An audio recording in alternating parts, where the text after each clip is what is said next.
Hey guys, welcome to Medical Terminology. I'm your instructor, Sarah Shoemaker. You can call me Sarah, you can call me Professor Shoemaker, or anything in between. Just don't call me Miss Sarah. It makes me feel like a preschool teacher. All right, so this class, Medical Terminology, it's basically a vocabulary course. We're learning a language like French or Spanish. We're just going to be learning lots and lots of vocabulary.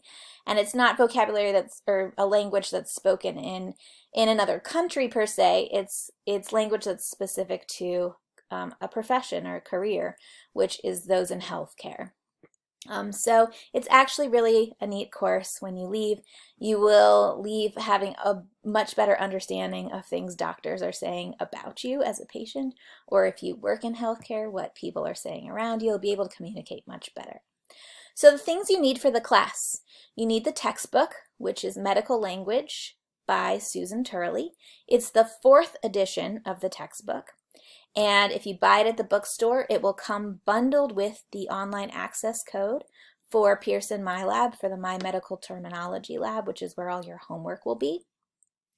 If you want to save a little money, you can buy it used online. You can even buy an older edition of the textbook, like the 3rd edition or even the 2nd edition, because they really haven't changed their content very much at all.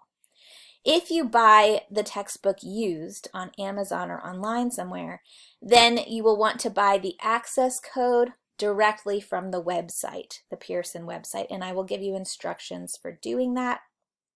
Don't try to buy access from Amazon or some other, like a used access code. It won't work.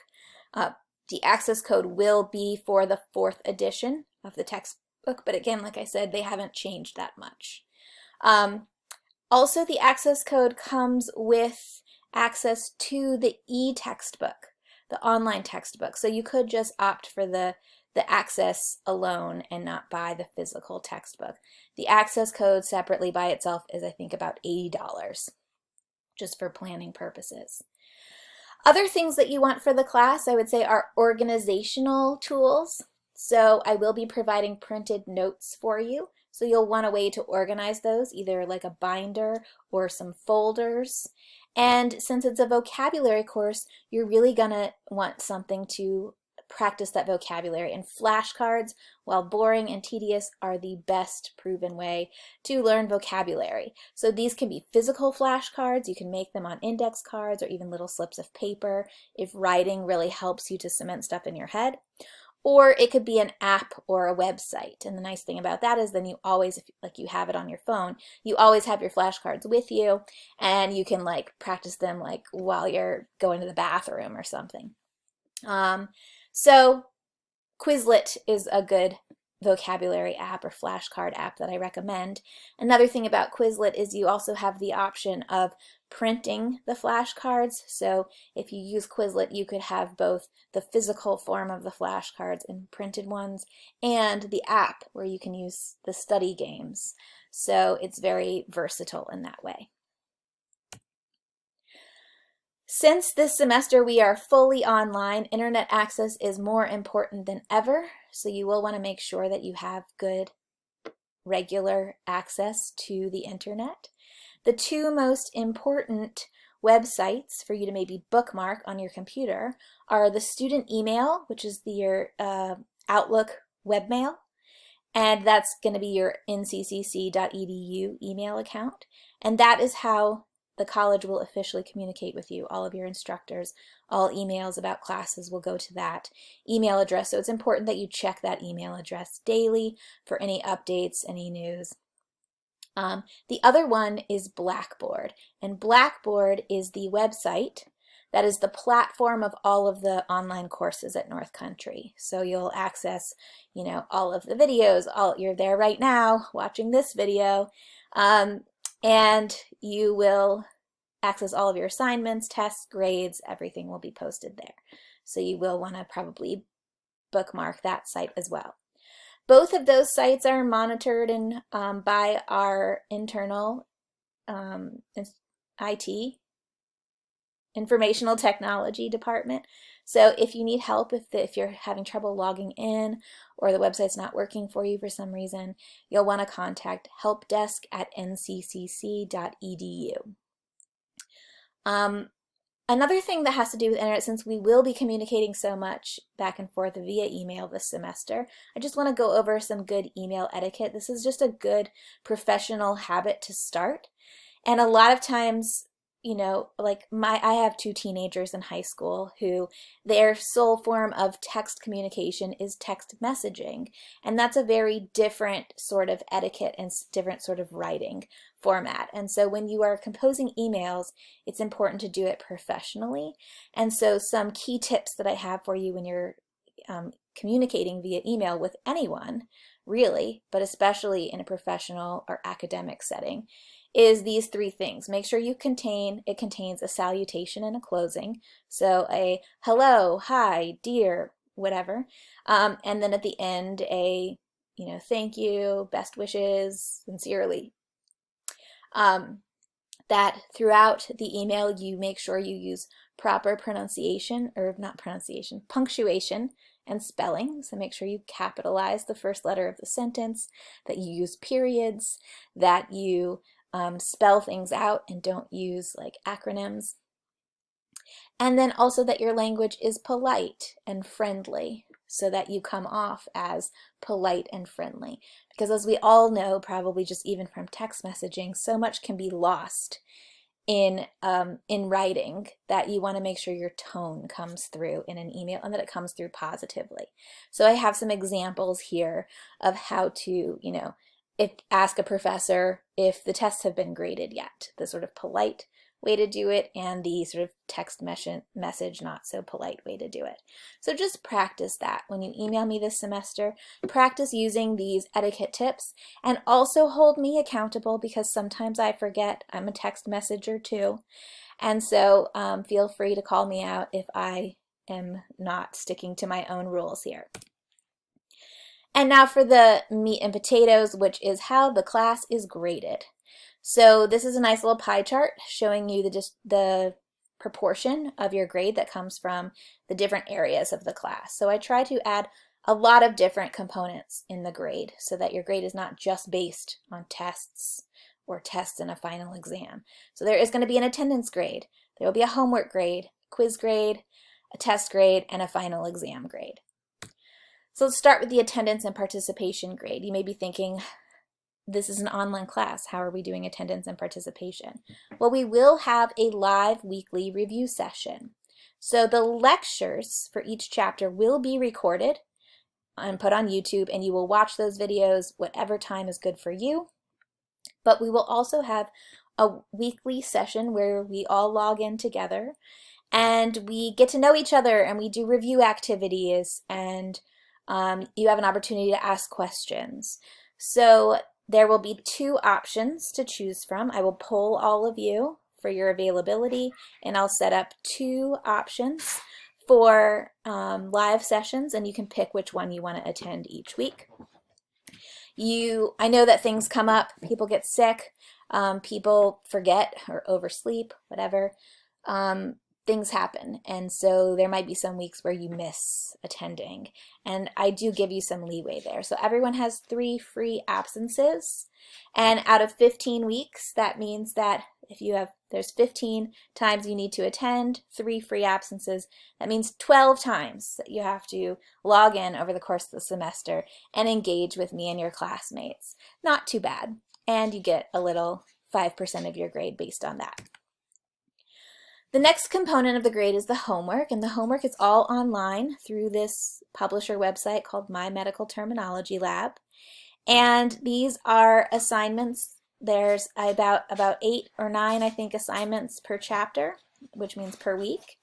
And most of them are really short, little fun games. There's one that's called pill popping, and you have these little pills, and they have like a medical word on them, and then there's a pill bottle that has a definition, and you have to pop the right pill into the bottle. So they're kind of fun and entertaining. Some of them are a bit more challenging though. So the pill popping game takes maybe 1 or 2 minutes to complete, and then there's some others like word surgery and the exam review games, which take a little bit longer and are a little more challenging.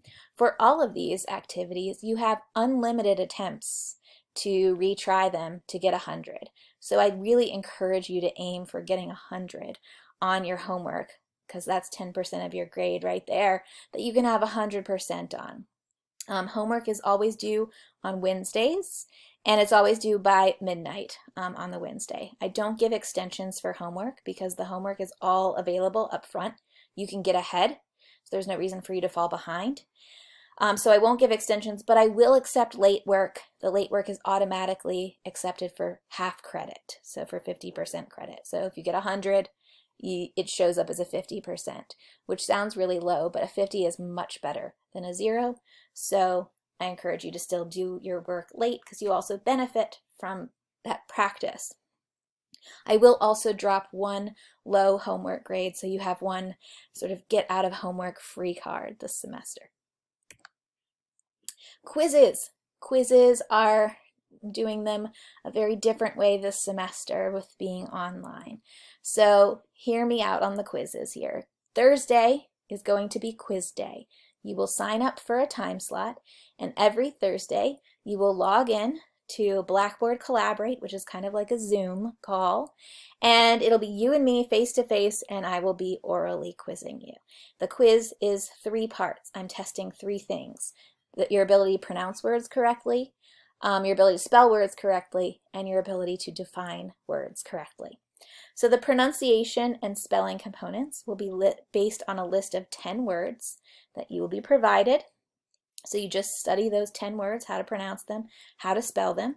So the first thing you'll do in the quiz is I'll ask you to read off that list of words, and I'll be checking your pronunciation of them.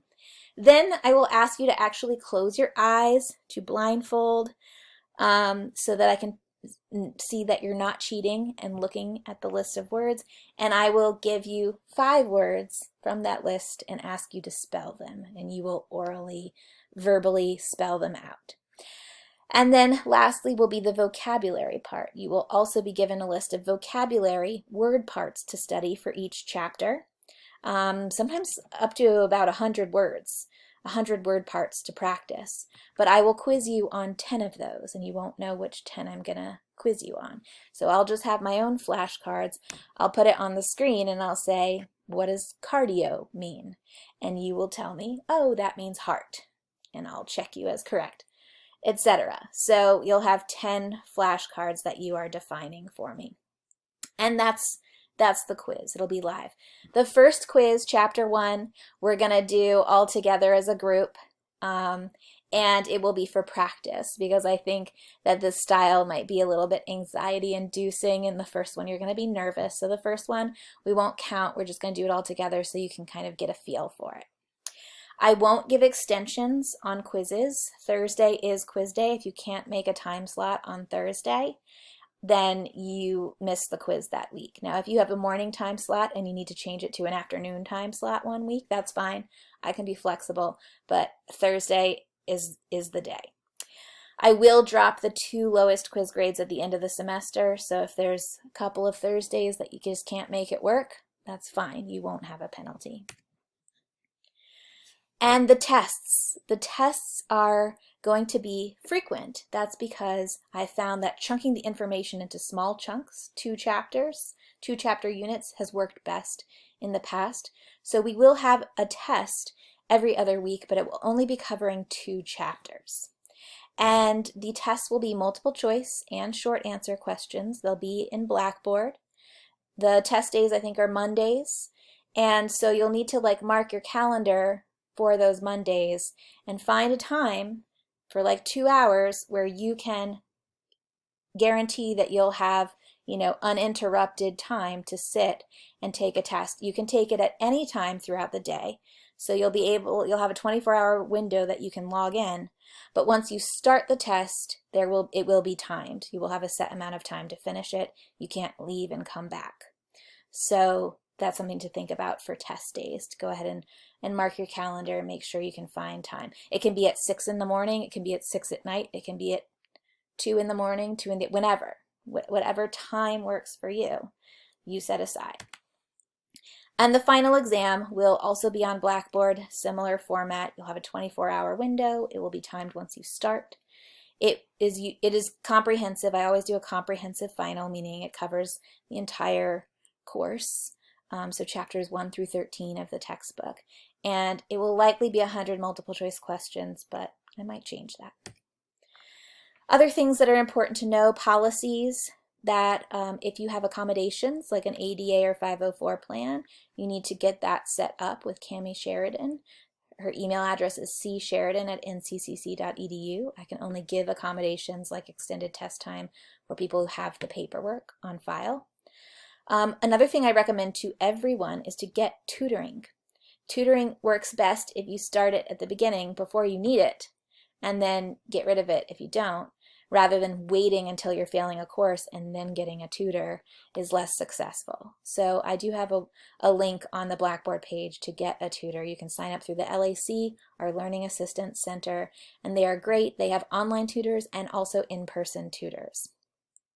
Other things on this page, academic integrity is basically the policy for not cheating. I expect honesty from students. I know it's more tempting in an online course to cheat, and in some cases it's appropriate to use things like certain resources.